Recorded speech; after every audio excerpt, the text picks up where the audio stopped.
একই বুথের 491 জনকে নোটিশ। এসআইআর আতঙ্ক পলাশীপাড়ার চাঁদের ঘাটে।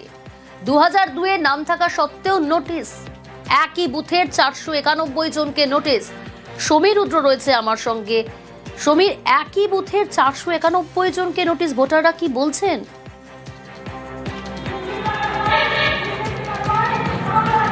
দেখো প্রিয়াঙ্কা, পলাশীপাড়া বিধানসভা চাঁদেরঘাট পঞ্চায়েত, এখানকার 215 নম্বর বুথ। এই বুথের ভোটার সংখ্যা 1176 জন, কিন্তু তারা প্রত্যেকেই এসআর ফর্ম ফিল আপ করেছে, যারা ওই বুথের বৈধ ভোট এবং স্থায়ী বাসিন্দা এবং এখনো জীবিত রয়েছেন। কিন্তু দেখা যাচ্ছে এই জীবিত ভোটারদের মধ্যে 491 জনকে নোটিশ দিয়ে হিয়ারিং এ ডাকা হয়েছে এবং বিভিন্ন ডেটের সাথে ডাকা হয়েছে। কিন্তু কেন?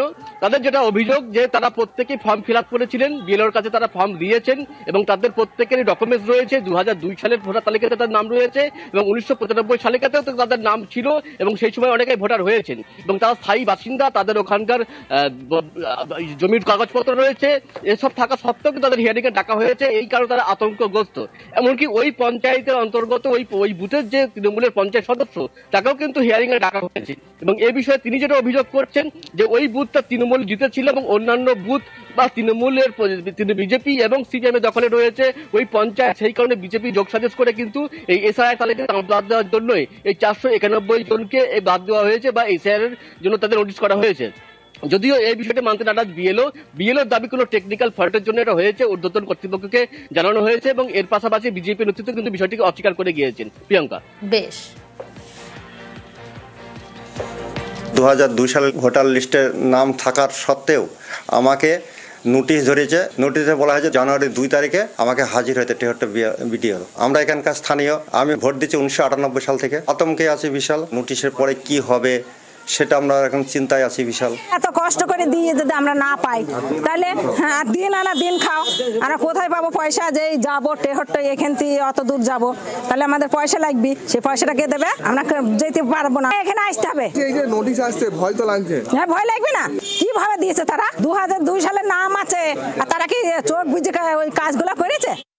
আমি টোটাল 1212 জনকে এসআইআর ফর্ম দিয়েছিলাম। বিডিও অফিস আমাকে মিটিংয়ে একটা অসম্পূর্ণ ভোটার তালিকা দেয়। উনি আমাকে বলেছিলেন যে ওটা পরে দেখা যাবে, আপনি যতটুকু পেয়েছেন ততটুকু করুন। বিভিন্ন সমস্যা আমাকে সম্মুখীন হতে হচ্ছে, কারণ তাদের যখন আমি রেকর্ডগুলো ফাইল করছি তখন দেখা যাচ্ছে নো রেকর্ড ফাউন্ড।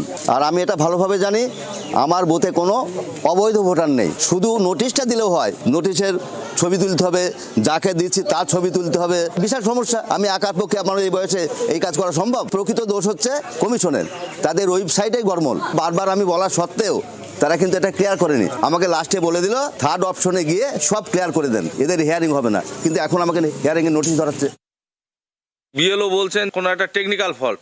তা টেকনিক্যাল ফল্টের জন্য সাধারণ মানুষ কেন তারা ব্যতিব্যস্ত হবে? আমারও নাম এসছে, আমি 3 বারকার এখানকার জনপ্রতিনিধি, কারণ এই পাড়ায় বিজেপির কোনো ভোট নেই। সেই জন্য এই জায়গাটায় আঘাত আমার মনে হয় সব থেকে বেশি করা হয়েছে। 500 লোকের নাম এখানে বাদ দেওয়ার একটা চক্রান্ত শুরু হয়েছে। আমরা এটা চাইছি এর বিহিত ব্যবস্থা করতে এবং কি আমরা এই 500 লোক নিয়ে আমরা বিডিও অফিস ঘেরাও করবো আগামী দিন এবং কি আমরা চাইছি যে এইখানে ক্যাম্প করুক, মানুষের দরজায় গিয়ে হিয়ারিংটা করুক।